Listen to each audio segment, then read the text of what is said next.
And now, it's time for another Dice Tower review with Tom Vasel.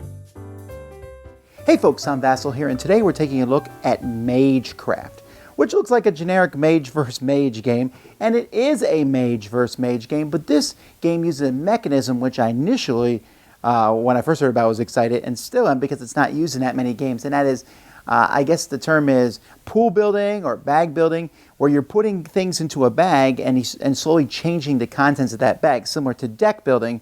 Here it's with mage gems that you're going to be using, and then you're going to be casting spells attacking one another. Does that make for a good game, though? We're about to find out.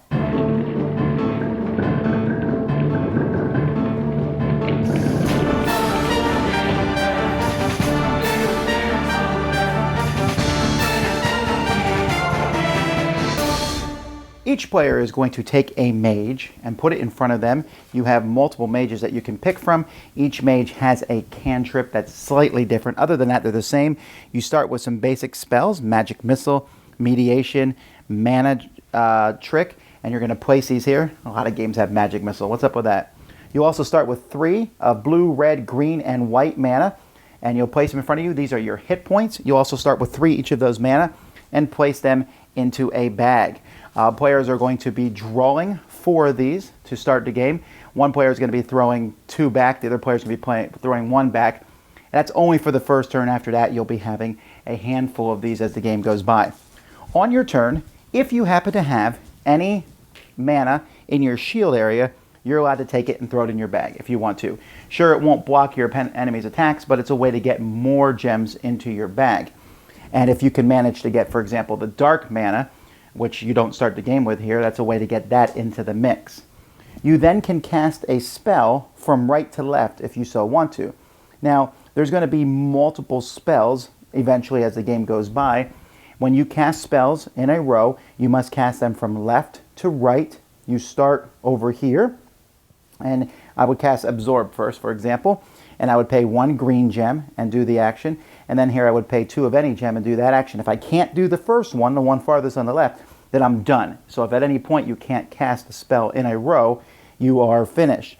And the spells do different things. For example, Magic Missile lets me pay 3 of any type to do 2 damage to my opponent. Damage will hit any gems in their shield area first, discarding them if they're there, and discarded gems, when you spend them or they get hit, go here. Or if they have no one in their shield, you can hit the gems right in front of them. You're doing hit points, and when you hit them, you'll be taking gems from their hit points and placing them in your scoring area. Mediation lets you take a gem from your hand, or from Vanish lets you take a gem from your hand or from your hit point area and move it to your score pile. So maybe I want to move one of my own gems there, or one from my hand. And Mediation lets you take a gem from the Academy, and there's a lot of gems in the Academy of all the different colors, and put it in your shield area.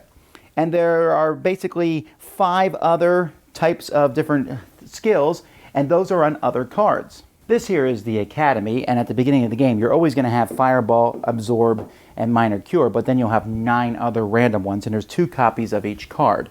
And on your turn, you can, if you want to, buy one of these cards. The cost is on the left, so Control Plant costs 2 green, a Lightning Bolt costs 2 red. And you can see that these are much better spells. For example, the Mediation, a spell you start with, lets you spend 2 of any color for 1 green, while Giant Growth here lets you spend a green and a black for 6 green. Lightning Bolt here lets you spend 2 red and a white to attack your opponent 4 times, and then to take 2 gems from your hand or in front of you and put them in your scoring area. So there's basically different symbols on here. There are some that heal you.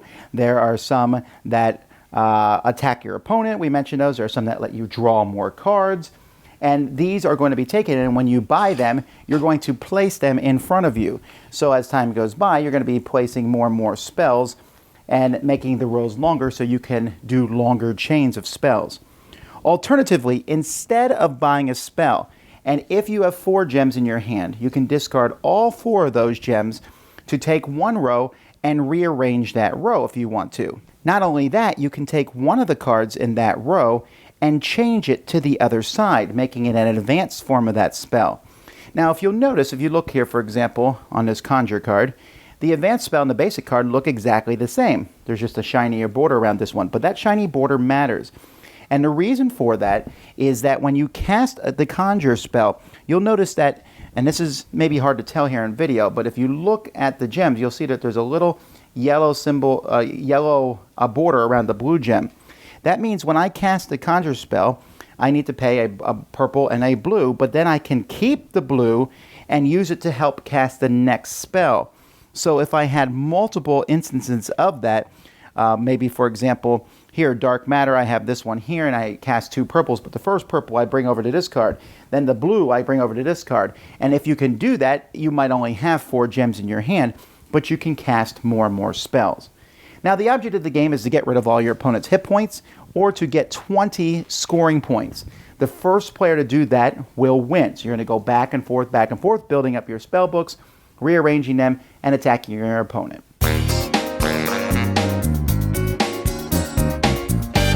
Magecraft is a 2-player game. It says on here that I guess you could play more players, but you're going to need multiple copies of the game. So essentially a 2-player game, and multiple copies wouldn't be that interesting. It's like saying, hey guys, Magic the Gathering is a multiplayer game. And yes, there are some people who will fight to the death and say that that is a very good experience, but mostly it's 2-player, and that's the way this is too.